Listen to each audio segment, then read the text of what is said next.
lanjutan yang dilakukan terhadap siapa? Terhadap tahanan-tahanan yang ditahan di rutan KPK. Itu sejumlah 4M. Ya memang setelah dilakukan pemeriksaan awal, ada beberapa pihak-pihak yang diklarifikasi ya.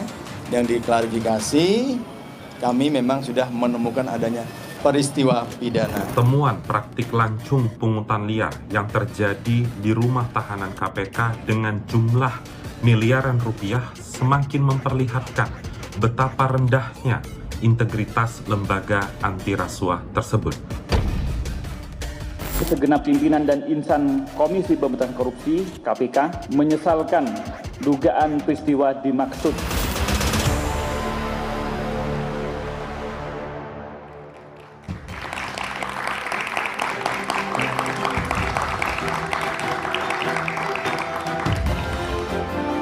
Komisi Pemberantasan Korupsi terus menuai kontroversi setelah sejumlah pimpinannya bolak-balik diperiksa Dewan Pengawas karena diduga melanggar kode etik. Kini lembaga anti korupsi ini terjerat kasus pungutan liar atau pungli. Tak hanya itu, institusi ini juga dinugai kasus pelecehan seksual yang dilakukan petugas rumah tahanan. Juga dugaan kasus membocorkan dokumen hasil pemeriksaan. Dewan Pengawas yang diharapkan bisa menjaga marwah Komisi Anti Rasuah juga dianggap lemah. Alih-alih mengawasi, lembaga baru di KPK ini justru terkesan melindungi Ketua KPK Firly Bahuri.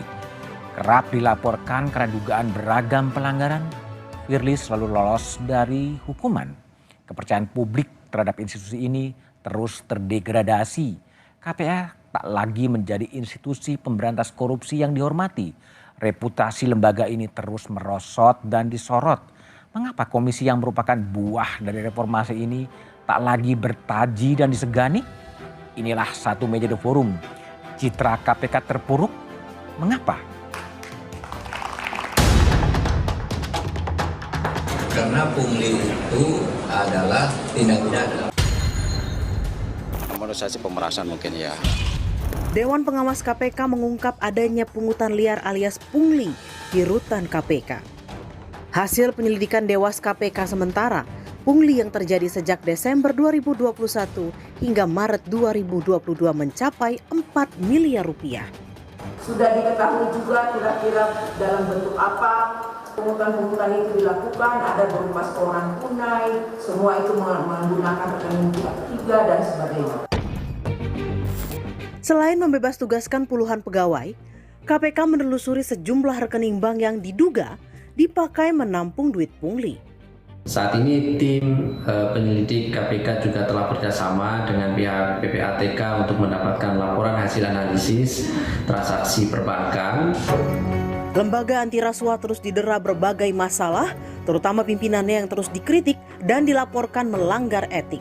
Dalam kurun waktu 2019 hingga 2023, Ketua KPK Firly Bahuri setidaknya sudah 5 kali lolos dari sanksi etik. Terakhir, Dewan Pengawas menyebut tidak ada bukti cukup menjerat Firly terkait bocornya dokumen dugaan korupsi di Kementerian ESDM. Yang menyatakan saudara Firly Bahuri melakukan dugaan pelanggaran kode etik dan kode perilaku tentang membocorkan rahasia negara kepada seseorang adalah tidak terdapat cukup bukti.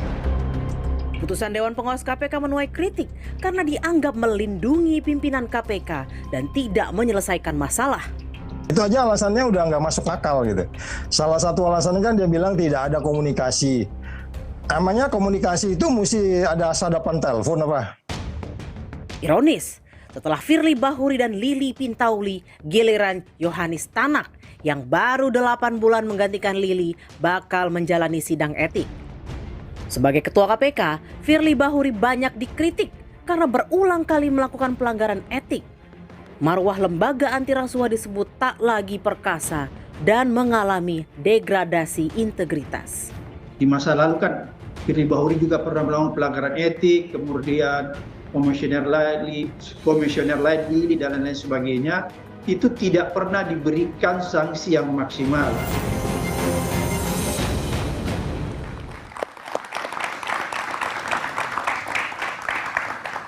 Bulan Juni ini menjadi bulan penuh prahara di KPK. Berbagai kasus tidak tercela muncul dalam lembaga anti rasuah ini.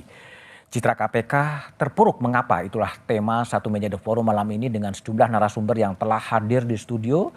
Di ujung sebelah kanan ada advokat dan aktivis anti korupsi Todung Mulya Lubis. Malam, Bang Mulya. Selamat malam. Di sebelah kanan saya ada Bang Saud Situmorang, pimpinan KPK 2014-2019. Bang Saud, malam. Di sebelah kiri saya ada anggota Komisi 3 DPR, Mas Arsul Sani. Malam, Mas Arsul. Malam, Assalamualaikum. Melalui sambungan Zoom, saya telah terhubung dengan Wakil Ketua KPK, Mas Nurul Gufron. Malam, Mas Nurul Gufron.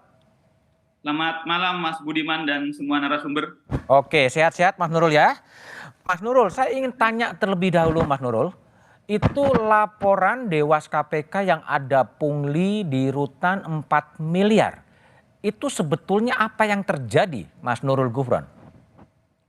Jadi yang diduga adalah pungutan terhadap warga tahanan KPK kepada dari petugas penjaga rutan kepada warga tahanan KPK baik di C1, di K4 maupun di Guntur ya, karena untuk yang satu di mana di POM AL itu baru, jadi belum kita terendus.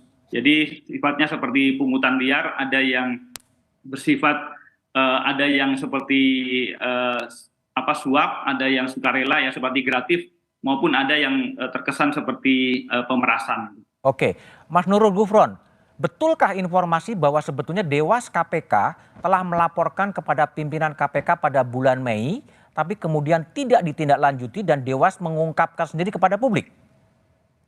Saya kira tidak benar begitu. Jadi memang kita menerimanya akhir Mei, tapi kemudian kami tindaklanjuti, namanya proses tentu ada nota dinas, ada administrasi dulu ya, baru kemudian kami lakukan penyelidikan dan sekelilingnya sudah kita tindaklanjuti. Kita menangani dalam 3 klaster. Pertama dari sisi pidana ada penyelidikan, dari sisi kedisiplinan ada orang-orang yang tidak langsung terlibat tapi berkaitan, tentu tidak pidana tapi sisi kepegawaiannya, baru kemudian sisi manajemen rutannya yang kita tidak lanjuti juga. Artinya KPK sendiri akan menindak pegawai-pegawainya begitu? Ya tentu, jadi KPK membangun sistem integritasnya itu dengan sebuah sistem, tidak hanya mengandalkan integritas personal. Sehingga kalau ditemukan dugaan baik pelanggaran disiplin, tentu inspektorat akan melakukan penindakan. Kalau pelanggaran etik itu akan ditindak oleh Dewas, tapi kalau ternyata baik inspektorat ataupun Dewas yang menangani kemudian menengarai itu ada tindak pidana, maka tentu kepada APH yang berwenang. Karena ini berkaitan dengan dugaan tindak pidana korupsi, maka KPK melakukan sendiri karena sesuai dengan pasal 11, salah satunya kewenangannya untuk melakukan penindakan terhadap APH atau penegak hukum. Sampai sekarang sanksi apa yang telah diberikan kepada ASN yang terlibat? Untuk tindak pidananya, sementara ini dari sisi disiplin kepegawaian, kita sementara nonaktifkan yang bersangkutan. Sementara proses penyelidikannya ini terus berlanjut. Kami bukan hanya berbasis pada temuan Dewas yang berupa laporan keuangan transaksi antara Desember 2021 sampai Maret 2023. Sebenarnya bukan, yang perlu saya klarifikasi bukan Maret 2022. Jadi Desember 21 sampai Maret 2023. Oke, Mas Nurul, saya pindah ke Bang Saud Situmorang. Bang, sebagai komisioner KPK, gimana Anda membaca tiba-tiba ada pungli di lembaga yang sangat disegani anti korupsi? Ya sebenarnya disaster ini sebenarnya udah kita perkirakan kan? Diperkirakan ya, bakal terjadi disaster? Yes. Buat saya nggak ada yang aneh di sini. Nggak ada yang aneh? Nggak ada, buat saya nggak ada yang aneh. Karena 26 poin kelemahan ketika Undang-Undang KPK baru itu kita udah nyebutkan. Di antaranya mereka tidak independen, di antaranya mereka akan politiking, di antaranya mereka akan lemah dalam values. Mas Budiman, yang namanya organisasi itu ada value and norm. Oke. nilai dan norma. Ketika undang-undang yang baru itu datang, value-nya berubah sama sekali. Even mereka punya value sekarang yang disebut sebagai integrity, kemudian sinergi, kepemimpinan, keadilan, dan profesionalisme, profesional kayak begini. Jadi nilai itu sebenarnya yang tidak bisa dijalanin atau mereka tidak melakukan self-censorship sebagaimana sebelum KPK sebelumnya terjadi. Itu hanya dilakukan oleh Dewan Pengawas selevel deputi. Tapi ketika ada masalah, ada 9 orang dari luar ikut join untuk memeriksa siapapun yang punya potensi pelanggaran etik. Yang sekarang itu dilakukan oleh Dewas, which is mereka nggak paham sendiri dengan nilai yang mereka anut. Dewas pun tidak paham norm dan value yang dianut, yes. kan?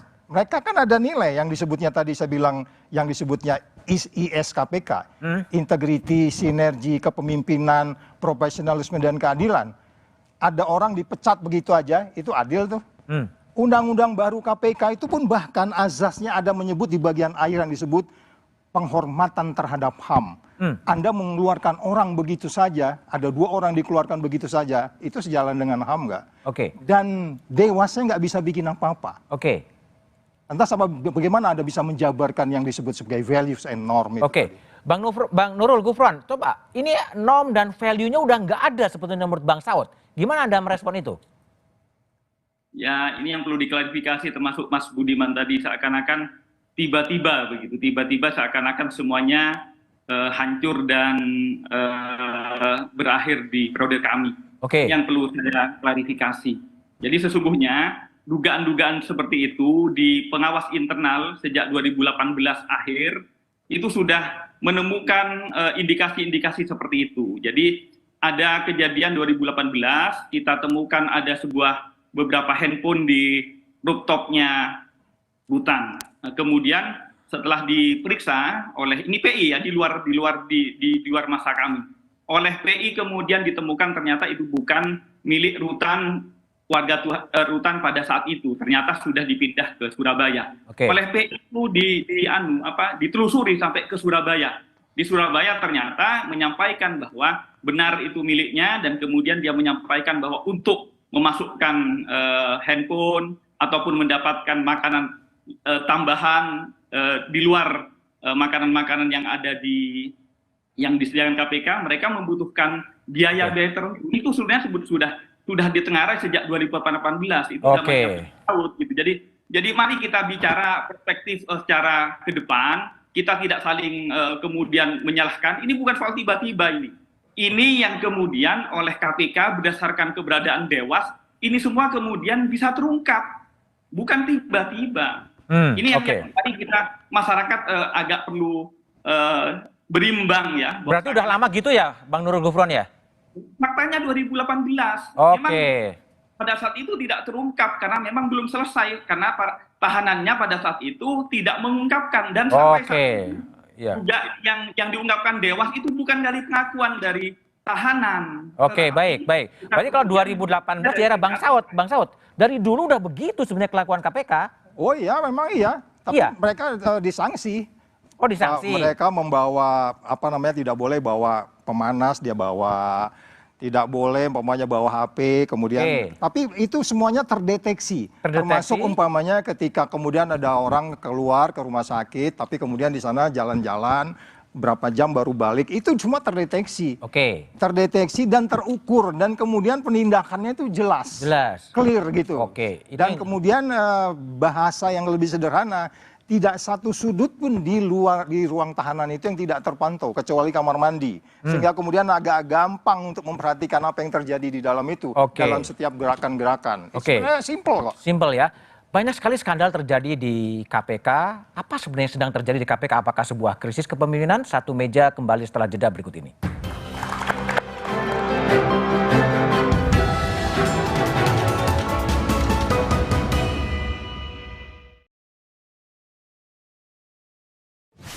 Komisi Pemberantasan Korupsi jadi sorotan.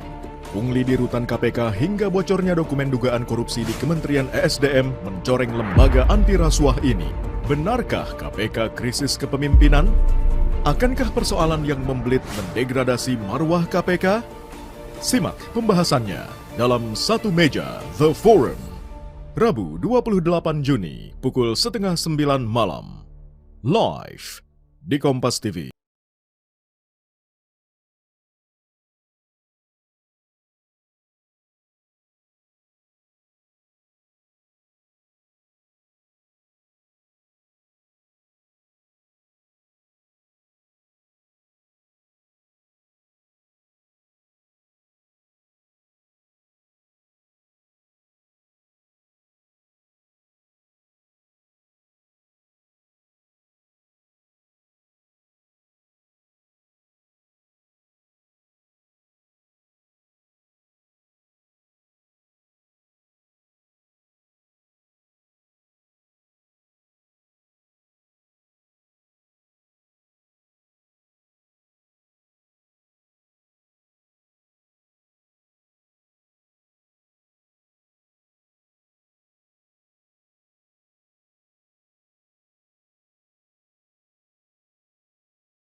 Masih bersama saya Budiman Tanrejo di satu meja The Forum. Mas Arsul Sani, anggota Komisi 3 DPR.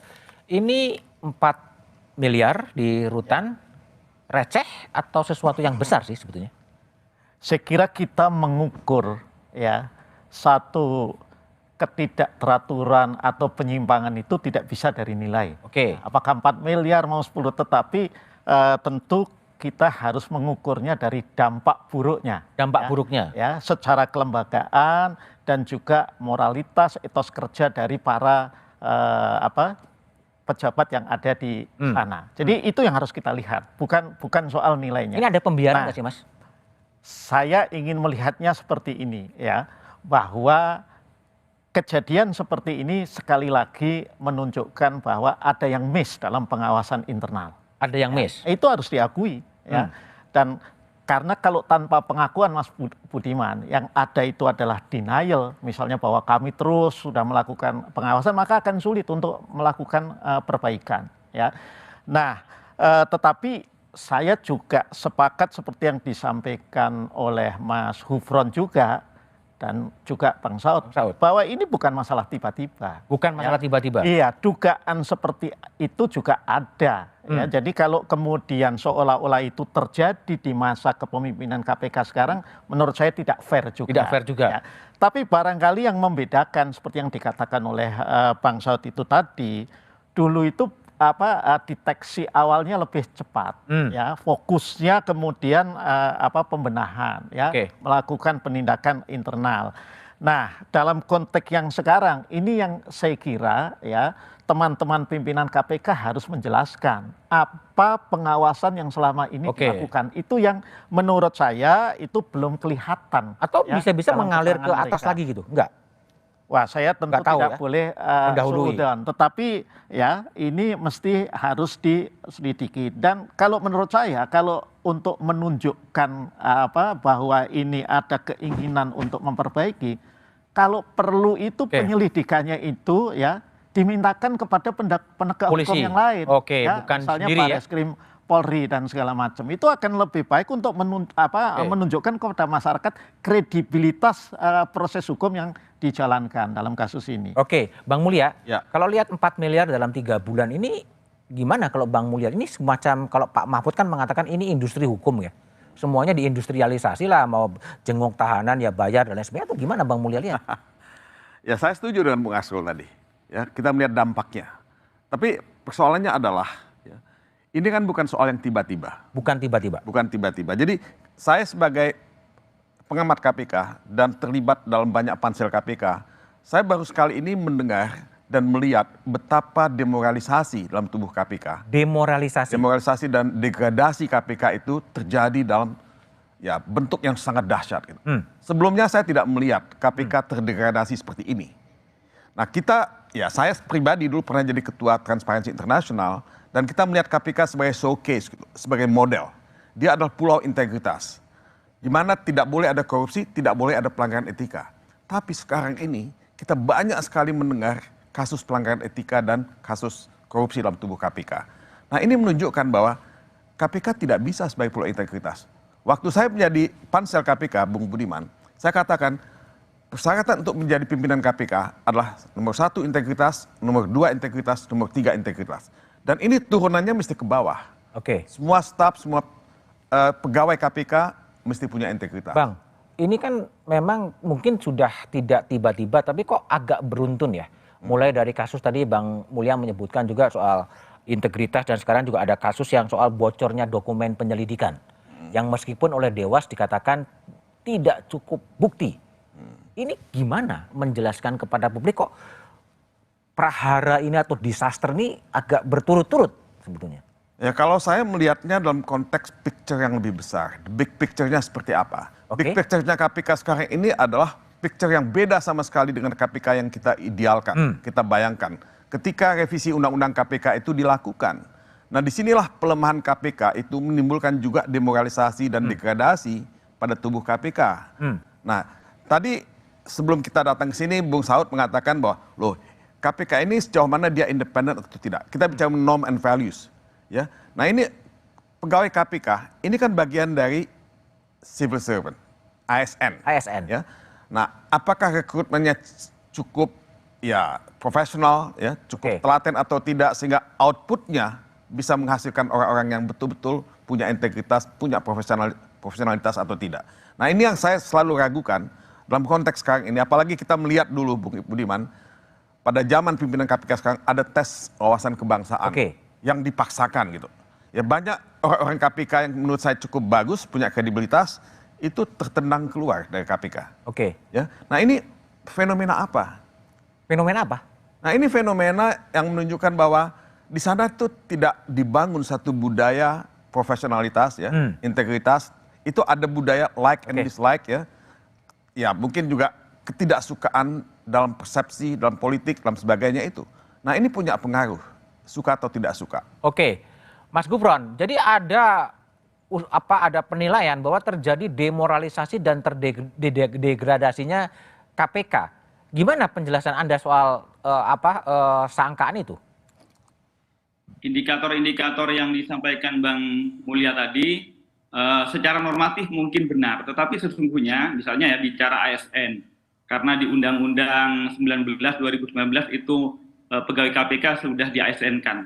Faktanya dari 2019 sampai 2023 kita tidak pernah atau belum pernah merekrut ASN, sehingga kemudian kalau dikatakan demoralisasi karena perubahan dari pegawai KPK kemudian menjadi ASN karena undang-undang, itu belum terbukti. Oke, itu soal ASN.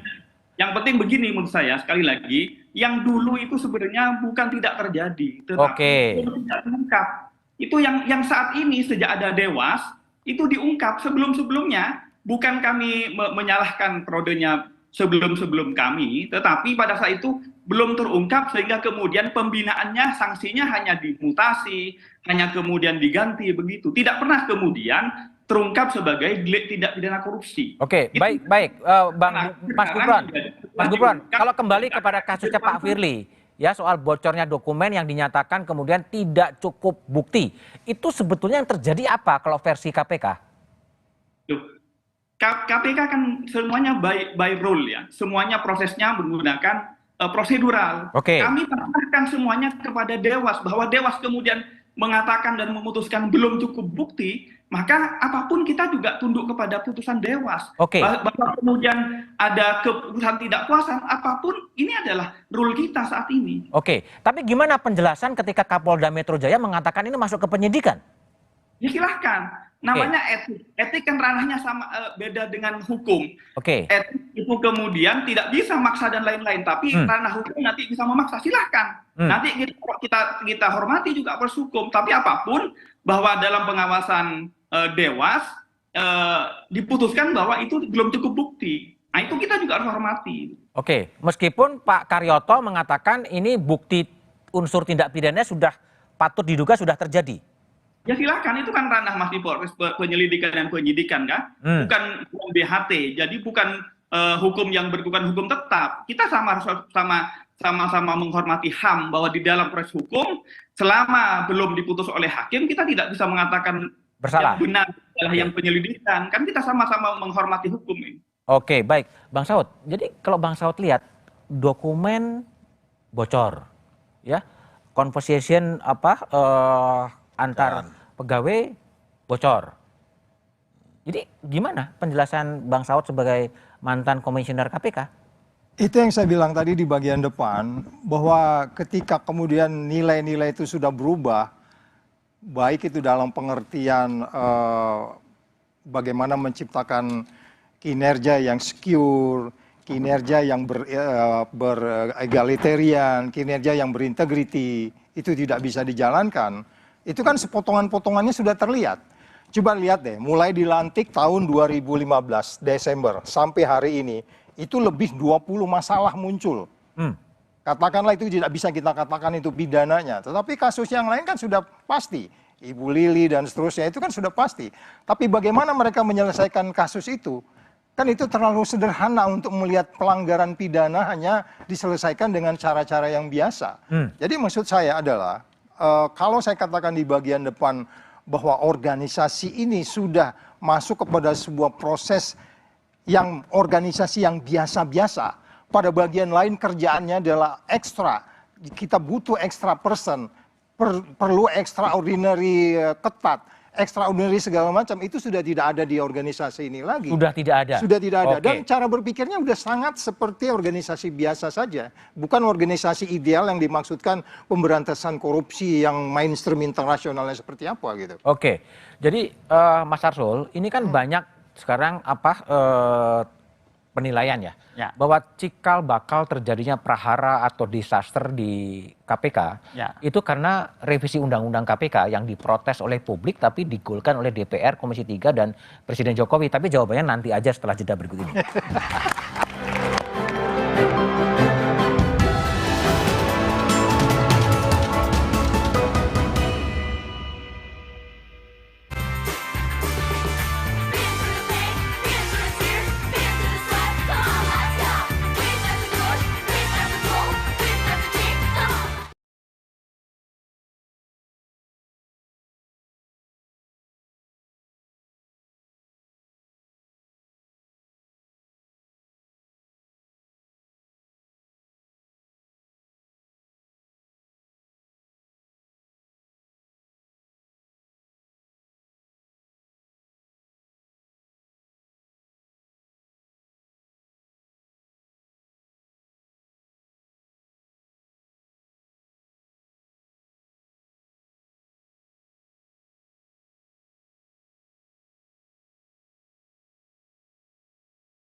Itu adalah beberapa topik yang menarik perhatian publik yang dilakukan oleh pimpinan KPK Firly Bahuri, mulai dari penyewaan helikopter, lalu kemudian dokumen bocor, menemui petinggi partai politik, dan ada beberapa kasus-kasus lain entah apa yang sebenarnya terjadi di KPK. Mas Arsul, apakah ini kemudian terjadi karena memang pangkal masalah adalah revisi Undang-Undang KPK?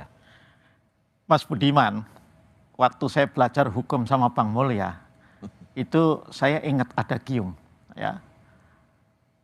Meskipun hukumnya buruk, kalau penegak hukumnya baik, maka akan baiklah penegakan hukum. Oke, sekarang tentu lembaga penegak hukumnya juga, dan sebaliknya. Sekarang hukumnya buruk atau baik? Ya, saya melihat tidak ingin menjawab dengan baik atau buruk, ya. Tapi kita harus jawab dengan lebih fair lah. Oke. Persoalan kita itu apakah persoalan undang-undangnya, atau persoalan kinerja, perilaku. Yang mana dulu? Kalau menurut Mas Arsul soal undang-undang atau soal orang? Nah, kalau menurut saya persoalannya lebih kepada persoalan perilaku. Perilaku. Ya, kinerja lah mungkin. Kinerja. Ya, itu lebih. So, kalau kita mau bicara soal undang-undang, tadi kan selalu dikritiki, ya, kehilangan independensinya karena kemudian pegawainya jadi ASN. Cobalah kita berpikir agak jernih sedikit. Di negara ini, yang namanya aparatur negara itu memang harus berkelompok. Apakah dia dalam kelompok aparatur negara sipil, ASN, aparatur negara militer, TNI, atau aparatur negara Polri. Ya. Kalau kemudian diasumsikan bahwa karena ASN kemudian seorang penegak hukum tidak bisa independen, kita apa mau mengatakan bahwa semua jaksa-jaksa itu tidak independen?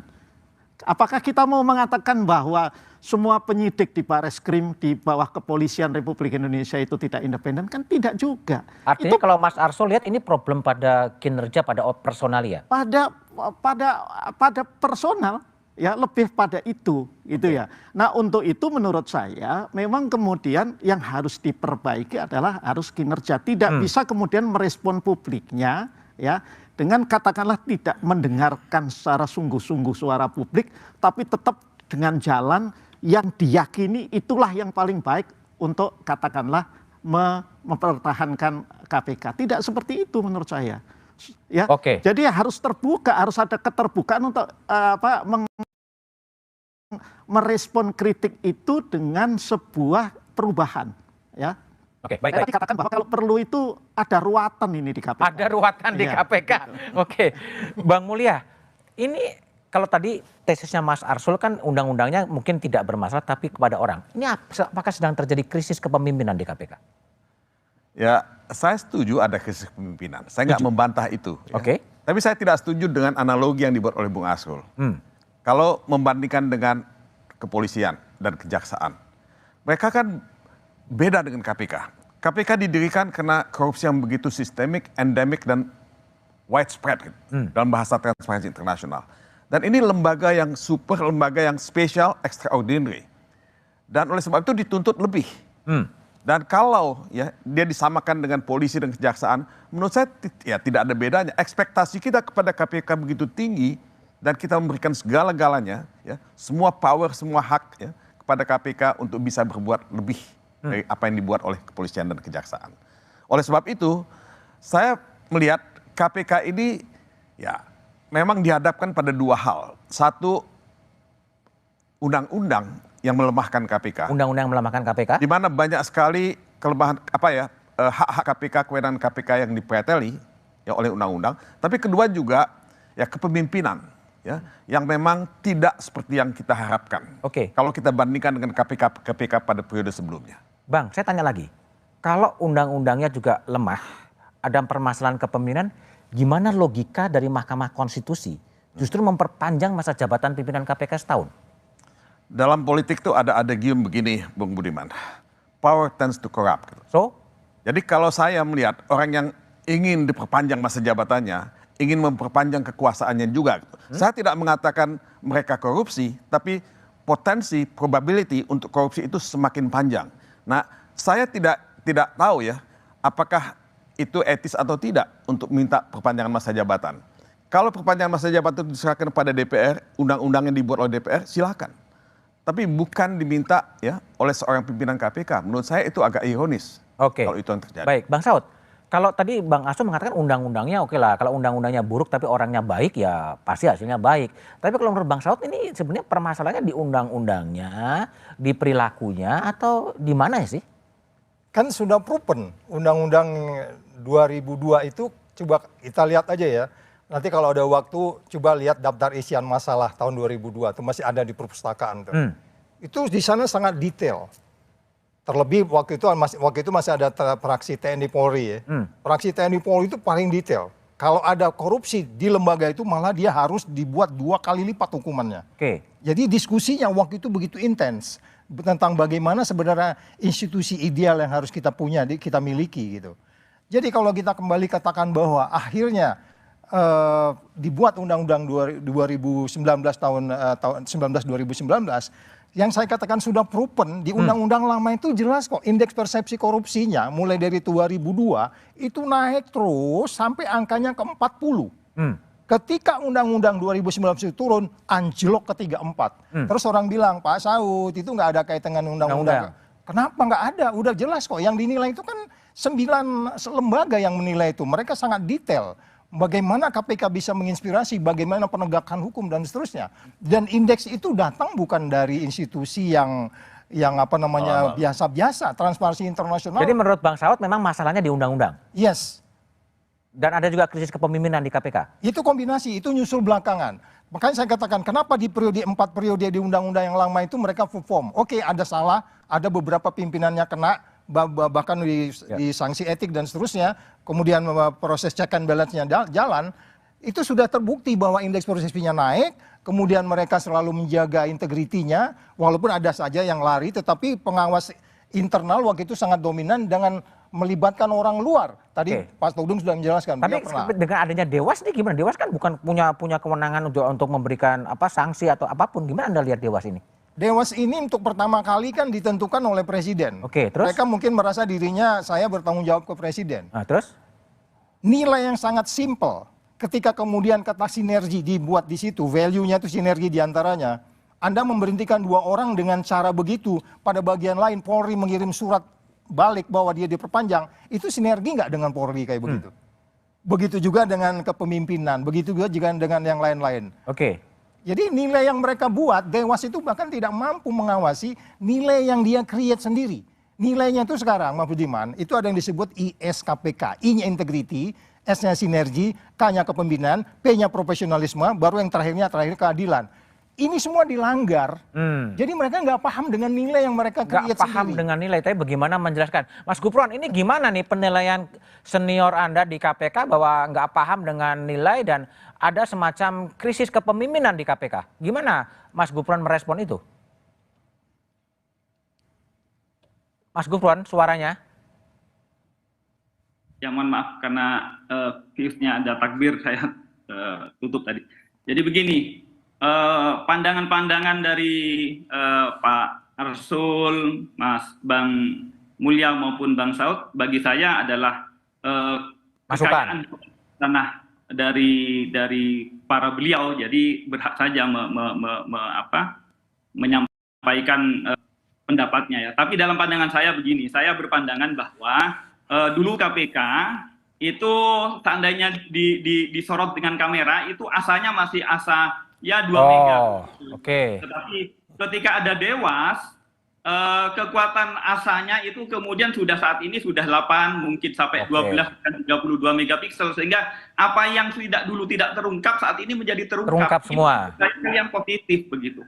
Jadi faktanya saat ini pengaduan-pengaduan ke Dewas itu hal-hal yang remeh-temeh berkaitan dengan administrasi saja itu sudah banjir ke Dewas. Ini yang dulu tidak ada salurannya, sekarang menjadi punya saluran. Yang dulu tidak tertangani, sekarang terungkap. Sehingga seakan-akan saat ini menuai banyak keruntuhan moral maupun etik, bahkan tidak pidana. Nah, ini bagi saya sesungguhnya kami memandangnya hal yang positif. Bahwa sekali lagi KPK membangun integritasnya secara institusional. Bahwa kita tidak sedang mengagung-agungkan dan memproyeksikan seseorang dengan integritas seperti malaikat, tetapi kalau kemudian kami bersalah, ada yang bersalah, ya proses melalui saluran hukum. Misalnya ke kepegawaian ada disiplin kepegawaian, etik ada dewas, tindak pidana ke tindak pidana. Ini adalah akan membangun KPK yang kemudian terjaga integritasnya secara sistemik, secara by rule. Oke, baik Mas Gufron. Jadi dalam posisi yang sangat kompleks ya, ada mungkin juga ada prahara-prahara atau disaster muncul di KPK, ada ketidakpercayaan publik. Lalu kemudian apa ya jalan keluar terhadap KPK dan nasib pemberantasan korupsi di negeri ini? Satu meja kembali setelah jeda berikut ini.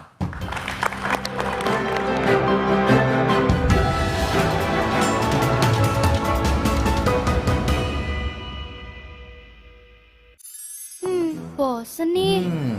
Diputar, dijilat, dan dicelupin. Oreo soft cake, selezat Oreo, selembut cake. Baru.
Kamu yang memilah sampah dari rumah, pemulung yang mengumpulkannya, hingga pekerja pabrik yang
Perlu ada seleksi ulang terhadap pimpinan KPK? Dengan asumsi yang sekarang aja pun dikasih undang-undang baru, pasti ada perubahan mendasar. Karena memang di sana nanti pengawas internal akan lebih day by day mengawasi hari per hari apa yang mereka lakukan. Kemudian civil society akan datang lagi untuk kemudian sama-sama. Jangan lupa seperti Pak Tudung bilang tadi, KPK itu besar karena masyarakat. Hari ini kita lihat tingkat perhatian terhadap KPK itu seperti apa, dorongannya. Jadi tetap dibutuhkan, tidak perlu dibubarkan, tetapi muncul perpu untuk mengembalikan KPK kepada kitoh ketika didirikan. Yes, karena kalau kita mau ada waktu, silakan baca kembali apa yang namanya daftar isian masalah Undang-Undang tahun 2002 itu detail-detailnya banyak di sana. Yang menurut saya sudah jauh sekali dengan apa yang saat ini. Mungkin bisa jadi kita akan bertanya seperti apa sebenarnya kemarin mereka memproduk Undang-Undang 2019 itu yang kemudian banyak mosaik yang menunjukkan bahwa itu berawal dari KPK dinilai sebagai abuse, KPK yang selalu favoritism, KPK yang politicking. Tapi ternyata itu kan malah hari ini kita lihat itu menjadi lebih bertentangan dengan dasar dari KPK itu, perubahan Undang-Undang 19 itu. Oke, Bang Todung, ya. Jadi gimana menurut pandangan Anda sebagai aktivis anti korupsi, pernah menjadi pansel, menjadi aktif di Transparansi Internasional, dalam kondisi KPK sekarang dengan penuh prahara, penuh masalah, ini gimana jalan keluarnya menurut Bang Todung? Tadi saya sudah mengatakan bahwa KPK itu pernah jadi model yang dipuja-puji di banyak negara di dunia ini sebagai satu kisah sukses dalam memberantas korupsi. Nah, kalau saya membandingkan undang-undang KPK yang sekarang hasil revisi dengan yang sebelumnya, saya akan tentu memilih undang-undang yang sebelumnya sebelum direvisi. Nah, kalau kita kembali kepada undang-undang itu, saya yakin bahwa KPK akan bisa mendapat support, dukungan ya dari publik yang lebih luas. Sebab kekuatan KPK sebetulnya bukan pada undang-undangnya, bukan pada pemerintah, bukan pada DPR, tapi pada dukungan civil society. Nah, ini yang dilupakan oleh KPK selama ini. Jadi KPK itu menjauh dari civil society. Menjauh dari civil society, dari masyarakat pada umumnya. Dan ini yang menurut saya dilupakan oleh KPK, bahwa backbone KPK itu adalah civil society, adalah masyarakat-masyarakat yang sangat kritis terhadap pemberantasan korupsi selama ini. Jadi Anda setuju dengan usulan Bang Saud dengan modelnya adalah penerbitan peraturan pemerintah pengganti undang-undang untuk mengembalikan KPK seperti kitohnya pada saat awal? Kalau harus melakukan perpu ya silahkan. Saya tidak menutup kemungkinan itu. Ya, karena menurut saya dengan undang-undang sekarang ini hasil revisi, KPK tidak akan ya bisa melakukan perubahan yang cukup signifikan. Oke, baik. Mas Arsul, gimana menurut pandangan Mas Arsul? Ini ada ada satu pandangan Bang Saud mengatakan ya permasalahannya di undang-undang dan perlu KPK dikembalikan kepada kitohnya ketika undang-undang itu masih asli. Perubahan kembali undang-undang itu sebuah keniscayaan. Undang-undang kan bukan kitab suci. Iya. Ya. Jadi kalau kemudian ada pemikiran ya agar kemudian ada revisi kembali, itu sesuatu yang menurut saya tidak boleh juga ditutup. Saya pernah menyampaikan di Komisi 3 ketika bicara soal Dewas itu loh. Apakah kemudian introduksi Dewas itu tidak sebuah kesia-siaan kalau misalnya ya yang disebut oleh Bang Mulya tadi ya persepsi publik ya masyarakat sipil tentang Dewas itu ternyata jelek misalnya ya. Jadi itu hal-hal yang menurut saya paling tidak sebagai bagian dari pembentuk undang-undang itu juga harus terbuka.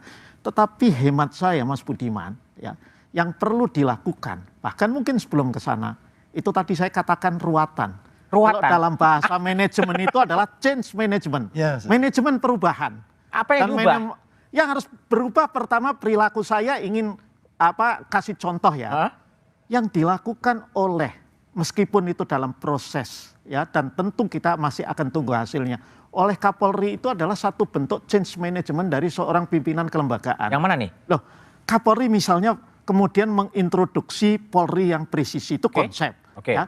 Kemudian ketika dalam proses ada kejadian-kejadian yang itu meningkatkan, merontokkan tingkat kepercayaan publik terhadap Polri. Maka yang dilakukan oleh Kapolri yang saya lihat, ya dia melakukan change management perubahan. Dimulai dengan apa? Dimulai dengan meminta maaf.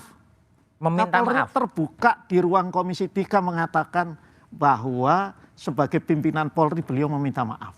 Ya, dan kemudian dilakukan pembenahan-pembenahan dan hasilnya kita lihat. Saya kira belum pernah ada ya perwira-perwira tinggi Polri kemudian diproses etik dan diproses hukum sebagaimana pada periode yang sekarang. Itu contoh dari sebuah change management di kelembagaan. Sekarang ruwatannya belum ada gitu. Kenapa? Sekarang ruwatannya belum kelihatan gitu. Nah, ada baru dikit. Ini ruwatannya ruwatan total. Gitu loh. Yang diperlukan menurut saya. Itu ya. Itu. Oke, Itu harus Presiden baru ada. yang mendorong Lah, perubahan. minimal ya seperti yang dilakukan oleh Pak Kapolri. Oke, Mas Gufron. Jadi ada usulan tadi 2 Perpu, yang kedua ruwatan, ya ruwatan dengan permintaan maaf dan melakukan perubahan-perubahan yang sangat terukur untuk kembali memulihkan kepercayaan publik pada KPK. Gimana Mas Gufron? Kami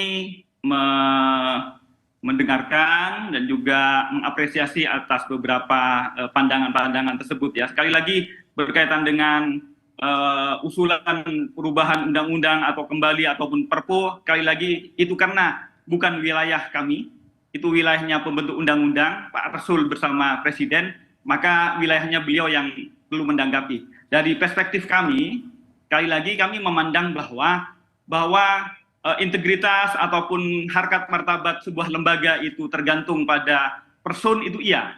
Tetapi juga tidak boleh kita hanya menyandarkan pada person. Jadi proses seleksi untuk mencari orang-orang terbaik itu tentu perlu terus dilanjutkan dan dilakukan. Tapi tidak bisa dan tidak boleh juga kita kemudian proses seleksi itu akan melahirkan yang sempurna sesempurnanya. Pasti kemudian ada kemungkinan salahnya. Kemungkinan salah itu yang kemudian harus juga diproses melalui prosedur. Nah, saya mengkombinasikan 2 hal ini. Kita berharap integritas sebuah lembaga dari personalnya, tapi juga sistemnya. Kalau ternyata prosesnya sudah dilakukan, rekrutmen sudah bagus, tapi ternyata menemukan ada yang salah-salah, diproses secara tegas itu adalah bagian dari menegakkan harkat dan marwah sebuah lembaga secara institusional. Kalau tadi usulan Mas Arsul kan ruwatan gitu, pimpinan KPK membuat ruwatan, mengakui apa yang sedang terjadi gitu, respon dari Mas Gufron seperti apa?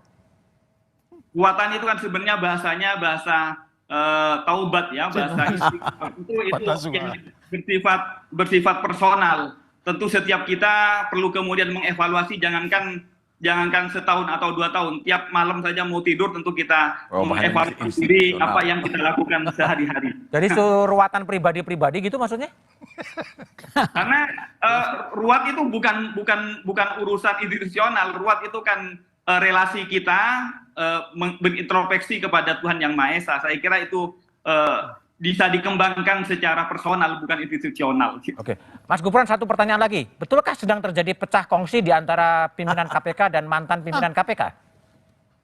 Saya kira apa yang terjadi dan kita saksikan di publik semuanya merupakan proses hukum ya, bahwa kemudian mungkin kelihatannya bertentangan, itu mungkin perspektif non hukum. Jadi bagi kami memandangnya sekali lagi ini adalah bagian dari proses hukum yang sama-sama dilakukan dan kita sama-sama menghormatinya. Apapun hasilnya, KPK akan taat. Apakah mungkin terjadi cicak buaya jilid 3? Saya tidak tahu cicak buaya atau saling buaya ataupun saling cicak ini. Jadi sekali lagi, hari ini KPK sudah memiliki dewas berkaitan dengan etik, kita taat pada hasil-hasil yang telah diputuskan oleh dewas. Oke, baik Mas Gufron, terima kasih. Bang Mulya, terima kasih. Bang Saud, terima kasih. Mas Arsul, terima kasih telah bergabung di satu meja The Forum. Lembaga anti rasuah ini sedang sakit parah. Digadang-gadang sebagai lembaga terpercaya produk reformasi, kini integritasnya justru sedang diuji. KPK sedang melapuk, kredibilitasnya sedang terpuruk. Lembaga ini butuh energi baru, butuh undang-undang baru, butuh arah baru, dan mungkin juga butuh orang baru dengan semangat dan orientasi baru. Namun untuk mewujudkannya butuh keberanian politik. Salah satunya adalah menerbitkan Perpu untuk mengembalikan KPK sesuai dengan kitohnya. Sukseskan pemilu 2024 dan pastikan tetap di Kompas TV, independen, terpercaya untuk mengikuti perkembangannya. Demikian satu meja The Forum malam ini, sampai jumpa pekan depan. Selamat malam dan terima kasih.